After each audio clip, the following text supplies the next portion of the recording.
అందరికీ నమస్కారం. నేను మీ సింగర్ ప్రవస్తి. సో నేను ఇప్పుడు ఈ వీడియో చేయడానికి కారణం పార్థతీగ సిల్వర్ జూబ్లీ సిరీస్ లో జరిగిన ఇంజస్టిస్ అంతా ఎక్స్పోజ్ చేద్దామని.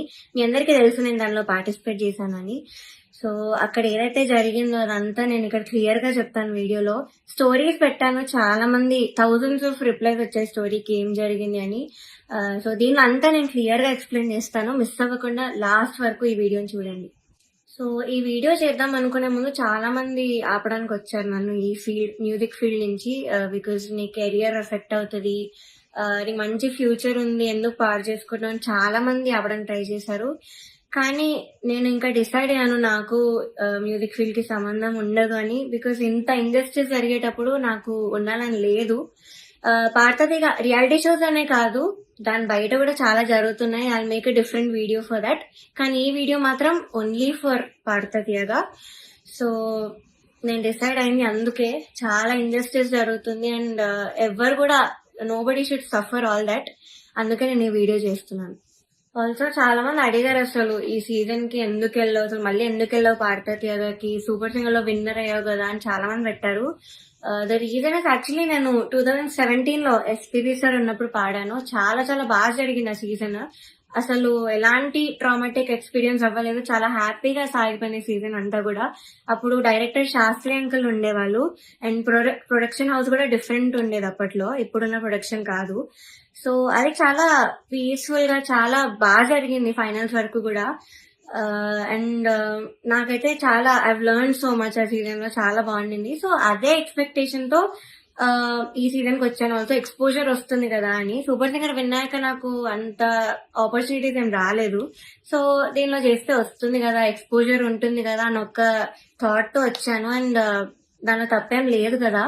సో ఆ ఒక్క థాట్ తోనే నేను ఈ సీజన్ కి వచ్చాను. కానీ అంతా ఆపోజిట్ జరిగింది. సో మొన్న థర్డ్ షెడ్యూల్ షూట్ అయింది. టాప్ 12 లో నన్ను ఎలిమినేట్ చేశారు. యాక్చువల్లీ ఫస్ట్ షెడ్యూల్ నుంచి కూడా చాలా జరిగాయి. అప్పుడే నేను క్విట్ అవుదాం అనుకున్నాను, బట్ కాంట్రాక్ట్ సైన్ చేశాను. So I had no option. మీరు అనుకోవచ్చు ఎలిమినేట్ అయింది కాబట్టి ఇదంతా ఇప్పుడు కోపంతో చెప్తుందేమో అని, కానీ కాదు. ఉన్నప్పుడు నేను చెప్పలేను, కానీ ఎలిమినేట్ చేశాక నాకు ఆ ధైర్యం వచ్చింది అంతా చెప్పడానికి. సో జడ్జెస్ గురించి కానీ అక్కడ ఆ ప్రొడక్షన్ వాళ్ళు ఎలా ట్రీట్ చేశారని కానీ నేను అంతా దీనిలో బయట పెడతాను. సో నేను ఒక గుడ్ థింగ్ తో స్టార్ట్ చేస్తాను. పార్థతీగలో ఒక గుడ్ థింగ్, ఆర్కెస్ట్రా కృష్ణాంకుల్ వాళ్ళు ఆ సీజన్ లో ఎవరైతే ఉన్నారో వాళ్ళే ఈ సీజన్ లో కూడా ఉన్నారు. వాళ్ళు మాత్రం చాలా సపోర్ట్ చేశారు, అందరితో ఒకేలా ఉంటారు. అండ్ మెంటర్ శ్రీనివాస్ సార్, ఆయన కూడా నన్ను ఎప్పుడు కూడా you are the most talented అని మొన్న కూడా నాతో వచ్చి చెప్పారు. సో వీళ్ళిద్దరికి మాత్రం I'm very very thankful. They are my favourite people. So this is the only good thing పార్థతీగ ఈ సీజన్ లో.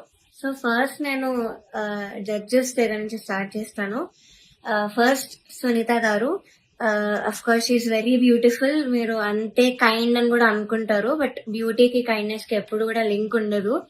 సో ఓకే, మీరు అబ్జర్వ్ చేయండి ఫస్ట్ ఎపిసోడ్ నుంచి కూడా ప్రతిసారి నేను స్టేజ్ మీదకి వచ్చిన ప్రతిసారి వాడు ఒక ఫేస్ ఇస్తారు. అది ఎవ్వరికి పెట్టరు ఆ ఫేస్, బట్ ఓన్లీ నాకు ఆ డిస్గస్టెడ్ లుక్ పెడతారు ఫేస్ మీద. ఇది యాక్చువల్లీ చాలా మంది వెల్ విషర్స్, నా ఫ్యాన్ పేజెస్ అందరూ కూడా నన్ను అడిగారు.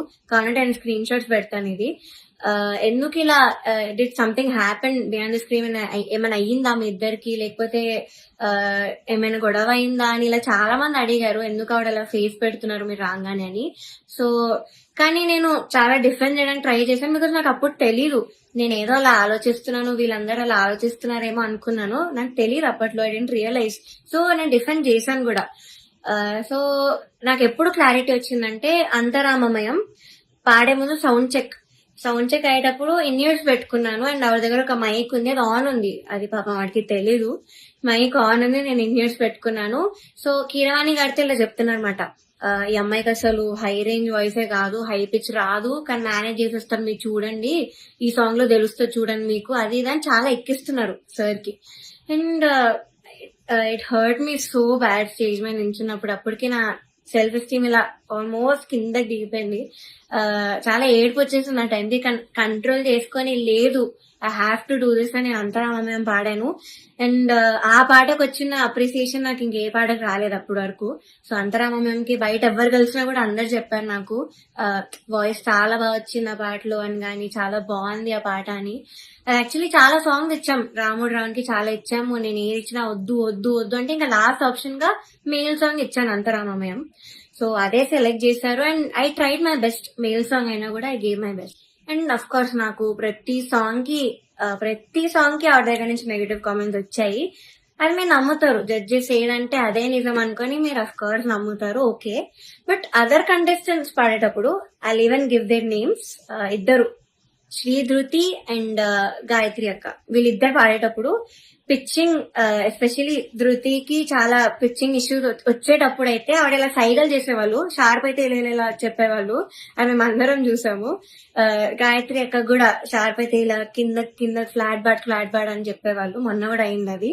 సో అంటే నాకు తప్పు లేకపోయినా మీరు అక్కడ కామెంట్స్ లో చెప్తున్నారు, వీళ్ళు చేశాక కూడా మీరు అక్కడ చెప్పకుండా సైగలు చేస్తున్నారు.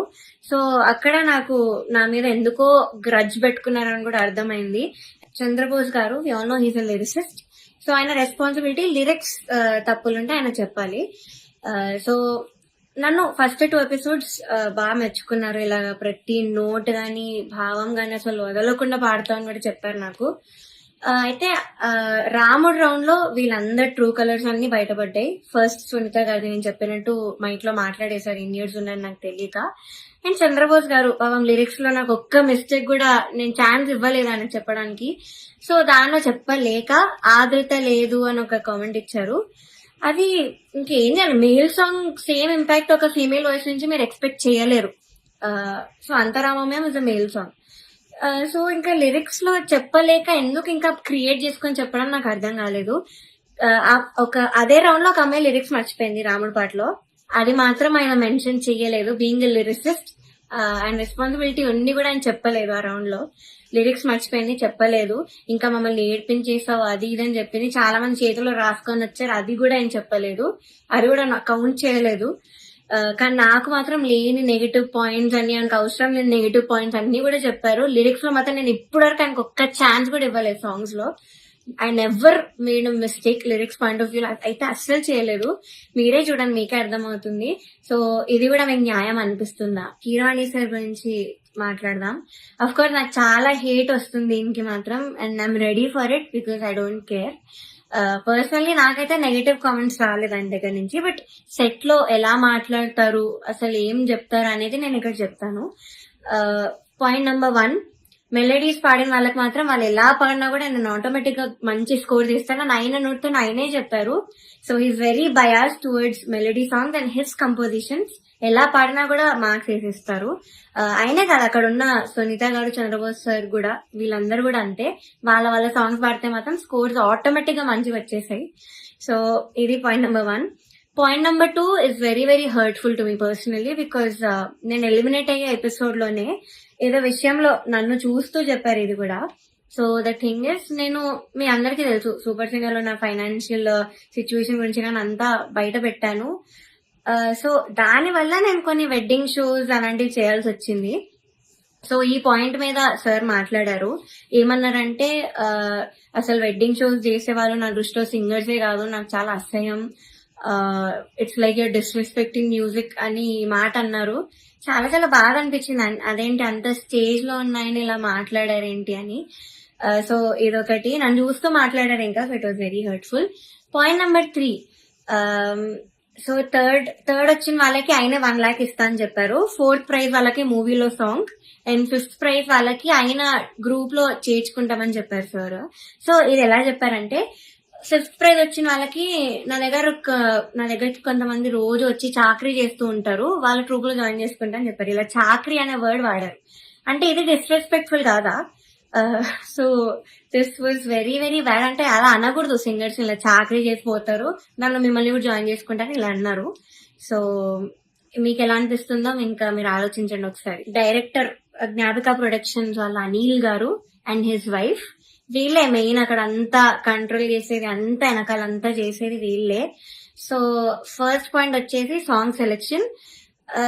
ఫస్ట్ నేను మీకు చెప్పినట్టు జడ్జెస్ అక్కడ బయాస్డ్. సో కిరాణి సార్ ఏమో మెలోడీస్ వాడితే వేసేయడం, ఆయన కంపోజిషన్స్ వాడితే వేసేయడం, చంద్రబోస్ సార్ కూడా అంతే, సునీత గారు కూడా అంతే సేమ్. సో ఇలా తెలిసిన ఇలా తెలిసేసరికి ఒక కంటెస్టెంట్ కి మాత్రం ఓన్లీ వాళ్ళ సాంగ్ ఇచ్చారు, మోస్ట్లీ వాళ్ళ సాంగ్ ఇచ్చారు ప్రతి రౌండ్ లో. ఇంకో కంటెస్టెంట్ కి ఏమో నీకేం వచ్చో చెప్పు ఆ సాంగ్ ఇచ్చేస్తామని చెప్పి ఇలా ఇచ్చారు ఒక కంటెస్టెంట్ కి. సెకండ్ పాయింట్, ఆ కంటెస్టెంట్ ఒక రోజు రాలేదు అనేసరికి అంత